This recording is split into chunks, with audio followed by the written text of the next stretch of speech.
Student, आज हम chemical property of nitric acid के बारे में पढ़ेंगे अर्थात नाइट्रिक अम्ल की रासायनिक अभिक्रियाओं के बारे में पढ़ेंगे। नाइट्रिक अम्ल इसके बनाने की विधि क्या होती है, प्रयोगशाला विधि और औद्योगिक निर्माण विधि इसको बताया जा चुका है। तो इसके हम रासायनिक गुण के बारे में पढ़ेंगे। नाइट्रिक अम्ल जिसका सूत्र क्या होता है HNO3। पहला है इसमें अम्लीय प्रकृति एसिडिक नेचर। तो नाइट्रिक अम्ल जो होता है वह अम्लीय होता है। यह नीले लिटमस पेपर को लाल कर देता है और ये जो है विभिन्न क्षारों से क्रिया करके लवण एवं जल बनाता है, जिससे जो स्पष्ट होता है कि इसकी जो प्रकृति होती है वह अम्लीय होती है। पहला तो यह नीले लिटमस पेपर को लाल कर देता है, इससे भी पता चलता है।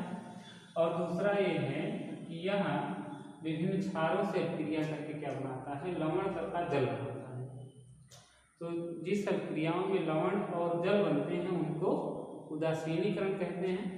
अर्थात जो है जब अम्ल और क्षार परस्पर क्रिया करते हैं तो लवण तथा जल का निर्माण करते हैं, इसे ही उदासीनीकरण कहते हैं। अब इसके विभिन्न क्षारों से हम क्रिया का रिएक्शन देख लेते हैं। जैसे HNO3 है, इसकी क्षार इसे हम मान लेते हैं NaOH से क्रिया करवा दें, NaOH से। तो आपको पता है कि ये पॉजिटिव में, नाइट्रेट निगेटिव में, Na पॉजिटिव में, OH इसमें आयन हो जाएगा निगेटिव में। तो सोडियम इस नाइट्रेट निगेटिव वाले से क्रिया करके क्या बना देगा, सोडियम नाइट्रेट NaNO3 बन जाएगा और बाकी क्या बन जाएगा, जल। तो यहाँ पर ये उदासीनीकरण क्रिया है, अर्थात यदि ये क्षार है तो ये क्या होगा, अम्ल। इसी तरीके से जैसे मान लेते हैं दूसरे किसी क्षार से हम क्रिया करवा दें HNO3 की, मान लेते हैं कैल्शियम हाइड्रोक्साइड से हम यहाँ पर अभिक्रिया करवा दें। तो कैल्शियम हाइड्रोक्साइड से इसकी अभिक्रिया करवाने क्या प्राप्त हो जाएगा, CaNO3 का होल ट्वाइस प्लस क्या बन जाएगा H2O। तो कैल्शियम नाइट्रेट जो है ये क्या है, लवण है। तो ये इन अभिक्रियाओं से स्पष्ट होता है कि जो नाइट्रिक अम्ल होता है वह क्या होता है, अम्लीय होता है। इसी तरीके से इसकी धातु कार्बोनेटों से इसी प्रकार की अभिक्रिया है, अर्थात हम कह सकते हैं धातु कार्बोनेटों से अभिक्रिया है।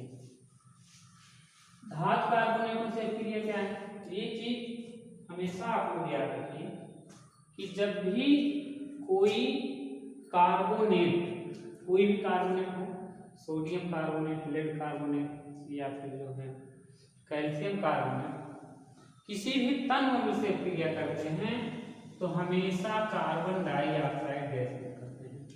कोई भी कार्बोनेट रहेगा वह तन अम्ल से क्रिया करेगा तो कौन सी गैस में करता है, कार्बन डाइऑक्साइड।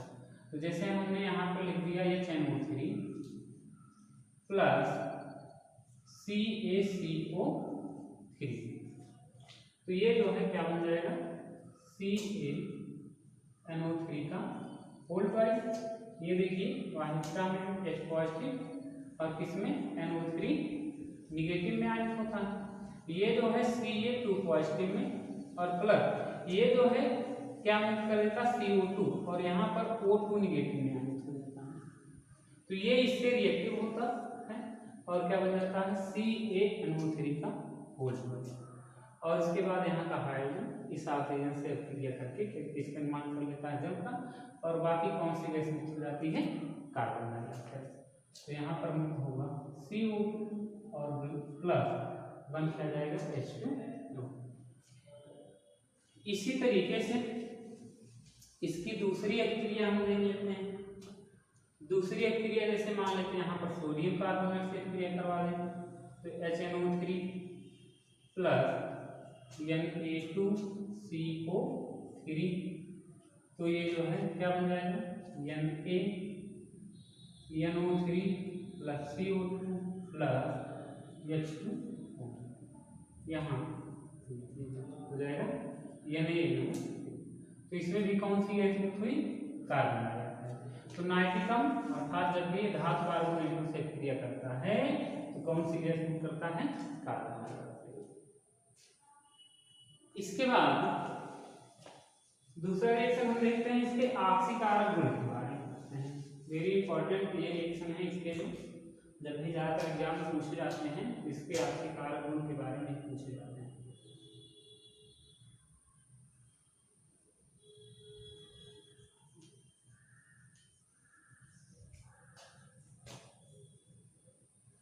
ऑक्सीडाइजिंग प्रॉपर्टी, ऑक्सीकारक गुण। तो नाइट्रिक अम्ल जो होता है, नाइट्रिक अम्ल प्रबल ऑक्सीकारक होता है और इसके ऑक्सीकरण का कारण ये है कि ये नाइट्रिक अम्ल अपघटित होकर के नवजात ऑक्सीजन निकलता है। यहाँ पर कन्वर्ट होता है NO2 प्लस H2 और प्लस क्या करता है नवजात ऑक्सीजन। तो यही नवजात ऑक्सीजन जो मुक्त होता है अपघटन के फलस्वरूप, यही इसके ऑक्सीकारक गुण का क्या होता है, मुख्य कारक होता है। तो क्या हो जाएगा देखिए, यही है रिएक्शन। यहाँ देखिए क्या मुक्त हो रहा है, नवजात ऑक्सीजन। तो जो नवजात ऑक्सीजन मुक्त हो रहा है यही किसी भी पदार्थ को जो है क्या करता है, ऑक्सीकृत करता है। अब कुछ पदार्थों को यहाँ पर हम लिख दे रहे हैं, जैसे कार्बन को कन्वर्ट करता है कार्बन डाइऑक्साइड, जैसे कार्बन से फिर इसके ऑक्सीकारक गुण, कार्बन है, फास्फोरस है, लेड सल्फाइड है, समझ रहे हैं ना। तो ये विभिन्न प्रकार से क्रियाएं हैं। अब इनको देखिए कैसे किसमें कन्वर्ट करता है। तो जैसे पहले हमने क्या लिखा है कार्बन, तो नाइट्रिक अम्ल इसके ऑक्सीकारक गुण में यह नाइट्रिक अम्ल क्या करता है, कार्बन डाइऑक्साइड में ऑक्सीकृत कर देता है। देखिए कार्बन को किसमें, कार्बन डाइऑक्साइड, ध्यान दीजिए। तो C प्लस, अब यहाँ का जो नवजात ऑक्सीजन है इसको ऑक्सीकृत करेगा, C प्लस नवजात ऑक्सीजन एरो कन्वर्ट हो जाता है किसमें, CO2। अब एक चीज ये ध्यान दीजिए, यहाँ पर कार्बोनिल एक का ऑक्सीजन कितना हो गया, 2, तो इसको संकलित कर लीजिए, कितना यहाँ पर आप लिख देंगे, 2। दूसरी बात है, जो पहला रिएक्शन होता है इनको जोड़ करके बाद में हमें फाइनली रिएक्शन देखते हैं, ये दर्शाना होता है, दर्शाया जाता है कि कैसे किसी पदार्थ को किसमें ऑक्सीकृत कर रहा है। तो इस पहले वाले रिएक्शन में इसके जो नवजात ऑक्सीजन है और यहाँ के नवजात ऑक्सीजन आपस में कट जाने चाहिए। तो देखिए यहाँ पर है 2 और यहाँ पर है 1, इसलिए पूरे समीकरण में आप 2 से गुणा कर देंगे। तो यहाँ पर कितने से गुणा कर देंगे, 2 से। तो जब 2 से गुणा कर देंगे तो इनकी संख्या हो जाएगी इक्वल और इसको हम काट देंगे। इसके बाद सब कुछ जोड़ करके लिख देंगे कितना है, अब 2 है यहाँ पर, पहले कार्बन C प्लस, अब 2 यहाँ ऑलरेडी पहले 2 से गुणा कर देंगे 4 हो जाएगा, हो जाएगा क्या 4HNO3 क्या हो जाएगा, CO2 प्लस 2 दूनी 4, 4NO2 प्लस हो जाएगा 2H2O। ये रिएक्शन आपका फाइनली रिएक्शन ये बन जाएगा C plus HNO3 arrow CO2 plus 4NO2 plus क्या हो जाएगा 2H2O। तो ये कार्बन नाइट्रिक अम्ल क्या करता है, कार्बन को किसमें ऑक्सीकृत कर देता है, कार्बन डाइऑक्साइड में। इसी तरीके से फास्फोरस लेड सल्फाइड की भी अभिक्रियाएं हैं। अब जैसे देखिए इसी तरीके से देखते जाएंगे, समझते जाएंगे। जैसे फास्फोरस को फास्फोरिक अम्ल में ऑक्सीकृत कर देता है। तो फास्फोरस को किसमें, फास्फोरिक अम्ल में। तो P प्लस O वास्तविकता में क्या होता है, पहले यहाँ पर P2O5 का निर्माण होता है, फास्फोरस पेंटाऑक्साइड होता है, फिर फास्फोरस पेंटाऑक्साइड होता है P2O5 प्लस अब देखिए फास्फोरिक अम्ल या उसको कहते हैं ऑर्थोफास्फोरिक अम्ल, उसका सूत्र होता है H3PO4। क्या होता है, H3PO4। तो इसमें यहाँ से इसमें क्या आ रहा है, हाइड्रोजन। तो यहाँ पर हम मतलब इसकी उपस्थिति में जल, फास्फोरस पेंटाऑक्साइड जल से क्रिया करता है तो क्या बना देता है, ऑर्थोफास्फोरिक अम्ल। अब देखिए फास्फोरस यहाँ पर 2 है, यहाँ एक ही लिखा गया है, यहाँ कितना लिख दीजिए 2। टोटल हाइड्रोजन कितना हो गया, 3 दूनी 6, तो यहाँ पर कितना H2O लिख दीजिए, 3H2। अब देखिए क्या समीकरण संतुलित है कि नहीं। फास्फोरस 2 हो गए, हाइड्रोजन बराबर होगा ऑक्सीजन 4 दूनी 8, तो 5 और 3 कितना हो जाएगा 8। दूसरी बात ध्यान दीजिए, अब ये वाला रिएक्शन में फास्फोरस कितना है 2, तो यहाँ 2 पी हुई। ऑक्सीजन कितना है 5, तो यहाँ पर कितना हो जाता है ऑक्सीजन आप ले लीजिए 5, और अब यहाँ पर ये हो गया 5, यहाँ पर है 1, तो इसमें कितने से गुणा कर देंगे समीकरण नंबर 1 में 5 से। अब 5 में इसमें गुणा करेंगे, देखिए न जाता ऑक्सीजन कट जाएगा, यहाँ का P2O5 यहाँ का P2O5 कैंसिल हो जाएगा, और इसके बाद जोड़ करके क्या हो जाएगा 2P प्लस 5 दूनी कितना हो जाएगा 10 HNO3 प्लस, देखिए यहाँ पर है H2O, 5 से गुणा करेंगे 5H2O, यहाँ पर है 3, तो यहाँ पर जो 3 H2O है वो कट जाएगा, अर्थात इनका कुछ भी नहीं बचेगा। एरो क्या बन जाएगा 2H3PO4 प्लस 5 दूनी 10 NO2, और यहाँ देखिए 5H2O है, 3H2O है, 3H2O कट जाएगा, कितना बचेगा 2H2O। तो ये फाइनल आपका रिएक्शन बन जाएगा कि फास्फोरस को नाइट्रिक अम्ल किससे ऑक्सीकृत कर देता है, फास्फोरिक अम्ल, या इसका एक और नाम भी होता है, मतलब इसको फास्फोरिक अम्ल को ऑर्थोफास्फोरिक अम्ल कहा जाता है। इसी तरीके से इसकी लेड सल्फाइड से क्रिया है, या जो है लेड सल्फाइड को लेड सल्फेट में कर देता है। देख लीजिए लेड सल्फाइड को किसमें, लेड सल्फेट में, ये रिएक्शन आपका यही रहेगा। लेड सल्फाइड का सूत्र क्या है PbS, नवजात ऑक्सीजन। लेड सल्फेट का सूत्र क्या होता है PbSO, क्या होता है PbSO। कितना ऑक्सीजन है यहाँ 4, यहाँ 1 है, तो यहाँ 4 से गुणा कर देंगे, समीकरण नंबर 1 में कितने गुणा कर देंगे 4। अब क्या हो जाएगा PbS प्लस 4 PI 12 HNO3, ये तो कट ही जाएगा, फिर PbSO4 प्लस 4 दूनी 8 NO2 प्लस कितना H2O 4H2O। ये आपका फाइनल जो है क्या बन जाएगा रिएक्शन। इसके साथ साथ इसकी जो है धातुओं से क्रिया है, ऑक्सीकारक में वो भी है, धातुओं से इसकी अभिक्रिया में क्या है, इसको देख लीजिए। धातुओं से जब भी इसके ऑक्सीकारक गुण है तो एक है डाइल्यूट अर्थात तन, और एक है कंसंट्रेट शांत।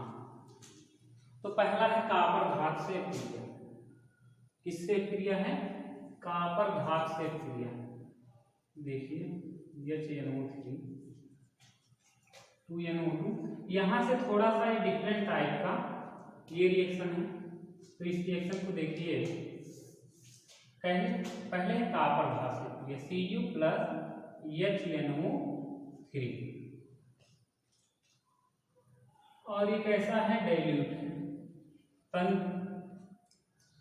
अब एक चीज आप लोग पढ़े हैं हाई स्कूल में, बताया गया है कि तन अम्ल से क्रिया, तो उसमें क्या चीजें हैं कि जो सक्रिय धातुएं हैं, सक्रिय धातुएं तन अम्लों से क्रिया करके हाइड्रोजन गैस मुक्त करती हैं, पर जो है कॉपर सक्रिय धातु है नहीं, आपको ये भी बताया गया है जो धातुएं हाइड्रोजन से नीचे स्थित हैं वे तन अम्लों से क्रिया करके हाइड्रोजन गैस मुक्त नहीं करते हैं, और जो धातुएं हाइड्रोजन से ऊपर स्थित हैं वह तन अम्लों से क्रिया करके हाइड्रोजन गैस मुक्त करती है। तो ये तो नीचे है तो हाइड्रोजन गैस मुक्त नहीं करेगा। एक चीज यहाँ देखिए, तो Cu, तो जब भी देखिए कॉपर या जिंक जो भी रिएक्शन मतलब क्रिया है ऑक्सीकारक, जब ये धातुएं नाइट्रिक अम्ल से, जब तन नाइट्रिक अम्ल से क्रिया करते हैं तो यहाँ पर नाइट्रिक ऑक्साइड प्राप्त होता है, नाइट्रिक ऑक्साइड गैस करते हैं। और जब ये क्रियाएं शान से करते हैं तो ये नाइट्रोजन डाइऑक्साइड गैस करते हैं। तन से क्रिया करेंगे तो नाइट्रिक ऑक्साइड गैस करते हैं, और जब शान से करते हैं तो नाइट्रोजन डाइऑक्साइड करते हैं। तो ये इससे क्रिया कर लेगा, देखिए तो हो जाएगा CuNO3 का होल ट्वाइस प्लस NO और प्लस क्या हो जाएगा H2O, नाइट्रिक ऑक्साइड मुक्त होगा। रिएक्शन बैलेंस कर लीजिए, देखिए नाइट्रेट को जा रहा है यहाँ पर 2 1 3, तो इस रिएक्शन को यदि हम बैलेंस करें तो यहाँ यदि हम लिख दें 4, कितना लिखा जाए 4H2, तो नाइट्रोजन की जो संख्या है वो हो जाएगी यहाँ पर एक कॉपर है, एक कॉपर हो गया, नाइट्रोजन यहाँ पर 2, यहाँ कितना लिख दें 2 2 हो जाएगा। तो हाइड्रोजन यहाँ पर मतलब ये हो जाएगा कितना H2 2H2। देखिए क्या सब कुछ संतुलित है या फिर नहीं, ध्यान दें। कॉपर 1 है, नाइट्रोजन 4 हो गया, हाइड्रोजन की संख्या भी 4 हो गई, ऑक्सीजन बच रहा है 4 के 12, 3 दूनी 6 और 2 कितना हो जाएगा 8 और 2 यहाँ कितना होगा 10 भी होगा। तो आप क्या करेंगे, इस संख्या को और बढ़ाइए, 6 करेंगे तो 6 करने पर देखिए वैसे 6 से कंप्लीट नहीं होगा, यहाँ लिख लीजिए 3 और यहाँ पर लिखिए आप 8 यहाँ पर लिख लीजिए 3, तो 8 हो जा रहा है, और यहाँ आप लिख दीजिए, तो यहाँ पर है सारे देखिए NO3 का होल ट्वाइस, तो 3 दूनी 6 और 6 में कितना नाइट्रोजन हो जाएगा 8, कॉपर 3 कॉपर हो जाएगा, 8 है तो कितना H2 यहाँ पर बन जाएगा 4H2O।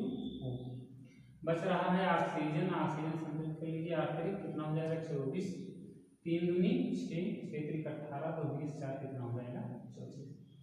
तो देखिए जब भी धातुएं मतलब यहाँ है इसमें खास करके कॉपर या जिंक या ये विभिन्न प्रकार के धातुएं जब तन नाइट्रिक अम्ल से क्रिया करती हैं तो नाइट्रिक ऑक्साइड गैस मुक्त करती हैं, और जब शान से क्रिया करती हैं तो कौन सी गैस मुक्त करती है नाइट्रोजन डाइऑक्साइड गैस मुक्त करती है। अब यहाँ पर अब यहाँ हम शान लिख देते हैं, किससे क्रिया शान से, कंसंट्रेट से क्रिया। तो जब आप यहाँ कंसंट्रेट से क्रिया करेंगे तो कौन सी गैस मुक्त करेगी होगी नाइट्रोजन डाइऑक्साइड, तो यहाँ पर लिख दीजिए NO2। अब यहाँ नाइट्रोजन 2 2 1 3, तो यहाँ 4 लिखिए, तो यहाँ पर कितना लिख दें, और यहाँ पर कितना H2 2H2 देख लीजिए कंप्लीट, फिर 4 3 12, 3 2 6 6 4 10 10 2 कितना हो जाएगा 12। तो ये जो है कॉपर की तन नाइट्रिक अम्ल और शान नाइट्रिक अम्ल से क्रिया है। तो जब कॉपर तन नाइट्रिक अम्ल से क्रिया करेगा तो नाइट्रस ऑक्साइड गैस मुक्त होती है, और जब शान नाइट्रिक अम्ल से क्रिया करेगा तो इससे कौन सी गैस मुक्त होती है नाइट्रोजन डाइऑक्साइड गैस मुक्त होती है। ऐसे ही इसकी क्रिया है जिंक से, इससे है क्रिया जिंक से क्रिया। तो जिंक से क्रिया में क्या है देखिए Zn प्लस HNO3। तो ध्यान दीजिए जैसे अभी हमने बताया जो सक्रिय धातु है, सक्रिय धातु तन अणु से क्रिया करके हाइड्रोजन गैस मुक्त करती हैं, तो इसमें जिंक भी सक्रिय धातु है। पर जो है जितनी भी सक्रिय धातुएं हैं ये तन अणु से क्रिया करके हाइड्रोजन गैस को मुक्त नहीं करती। कौन सी गैस मुक्त नहीं करेंगे, हाइड्रोजन गैस को मुक्त नहीं करते। इसका कारण क्या है, इसका कारण यह है कि नाइट्रिक अम्ल एक प्रबल आक्सीकारक होता है। नाइट्रिक अम्ल क्या होता है, नाइट्रिक अम्ल एक प्रबल आक्सीकारक होने के कारण से ये अपने ही ऑक्साइडों नाइट्रिक ऑक्साइड, नाइट्रोजन डाइऑक्साइड या नाइट्रस ऑक्साइड जैसी गैसों में कन्वर्ट हो जाता है। इसी वजह से नाइट्रिक अम्ल जो है सक्रिय धातु से क्रिया करके हाइड्रोजन गैस मुक्त नहीं करता है। अब देखिए यहाँ पर अब इससे क्रिया करेगा तो वही चीज यहाँ भी तन से रहेगा, तो जो है नाइट्रिक ऑक्साइड गैस, और इस शान से रहेगा तो नाइट्रोजन डाइऑक्साइड। तो जैसे वहां पर लिखे थे सेम वही लिख दिया, ZnNO3 का होल ट्वाइस प्लस 2NO2 और प्लस हो जाएगा 4H2O। ये कैसा रहेगा? तन के लिए। शांत के लिए क्या हो जाएगा? Zn प्लस 4HNO3 कैसा है? शांत कंसंट्रेट, तो हो जाएगा ZnNO3 का होल ट्वाइस प्लस यहाँ 2NO2 और प्लस क्या हो जाएगा 2H2O। ये तन से नाइट्रिक ऑक्साइड गैस मुक्त होगी और जब सांस से क्रिया करेगा तो नाइट्रोजन डाइऑक्साइड। इसके बाद तो जैसा हमने बताया कि नाइट्रो मतलब ये तन नाइट्रिक अम्ल या शांत नाइट्रिक अम्ल ये सक्रिय धातुओं से क्रिया करके हाइड्रोजन गैस कभी मुक्त नहीं करता है क्योंकि नाइट्रिक अम्ल एक प्रबल आक्सीकारक होता है। पर जो है दो धातु मैग्नीज तथा मैग्नीशियम, मैग्नीज तथा मैग्नीशियम दो ऐसी धातु हैं जो अतिकन का मतलब बहुत ही हल्के, लगभग 1% नाइट्रिक अम्ल से क्रिया करके कौन सी गैस मुक्त करते हैं? हाइड्रोजन।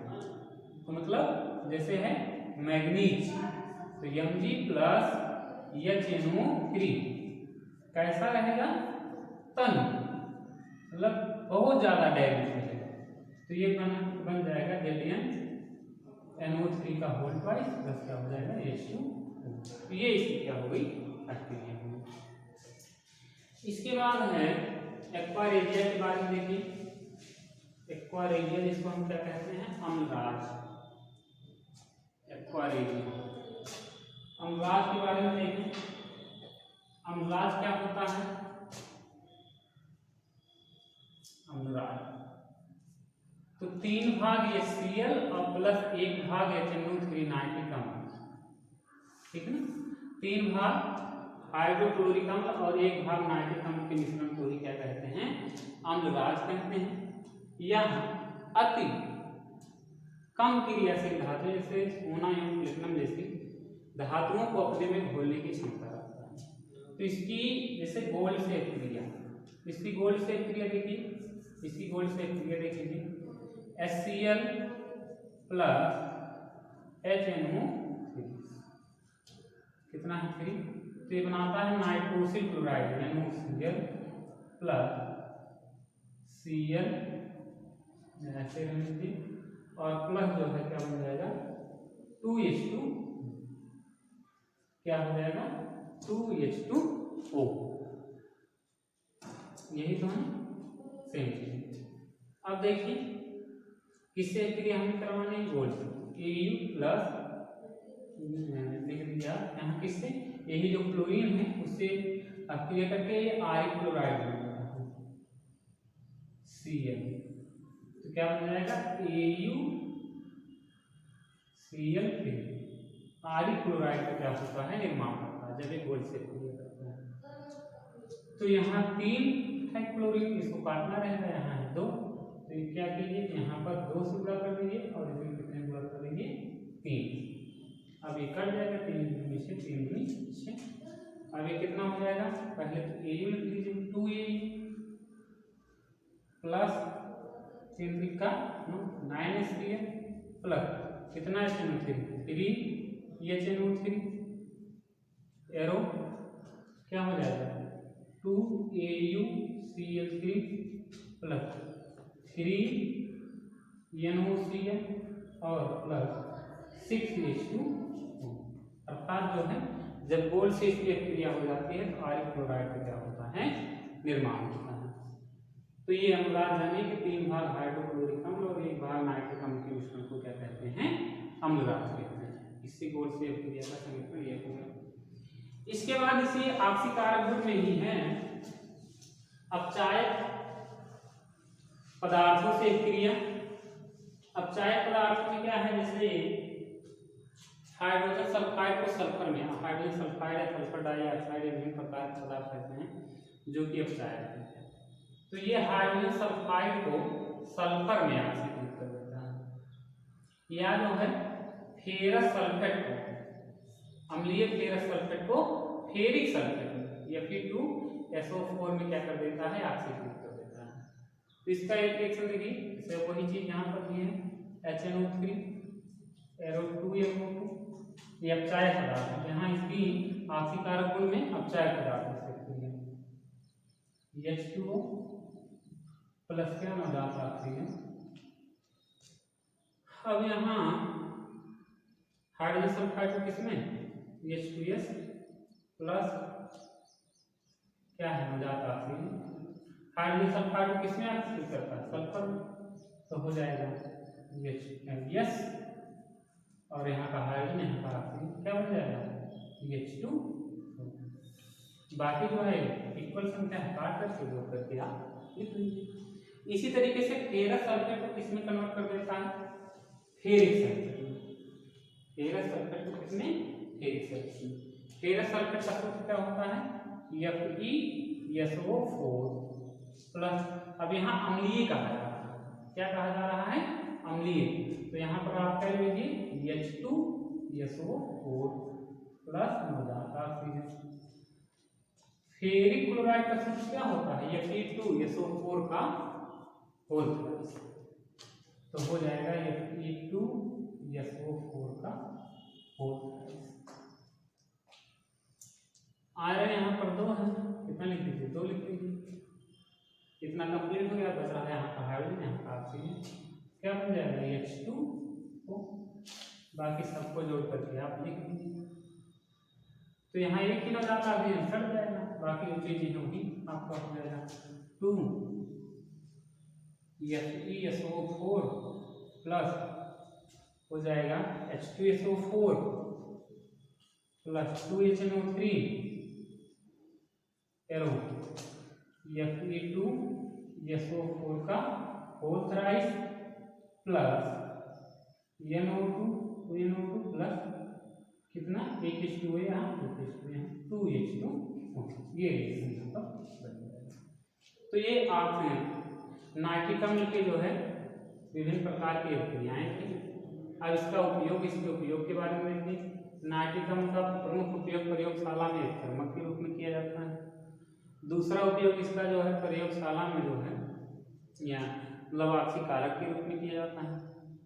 इसका उपयोग रंग, इत्र, इन सब के निर्माण के रूप में भी किया जाता है। और नाइट्रिक अम्ल का उपयोग जो है विभिन्न प्रकार के उर्वरक बनाने में भी किया जाता है। इसके साथ साथ नाइट्रिक अम्ल का जो उपयोग है वो कार्बनिक अभिक्रियाओं में विभिन्न प्रकार के नाइट्रिक रंग के रूप में भी इसका उपयोग किया जाता है। तो नाइट्रिक अम्ल जो है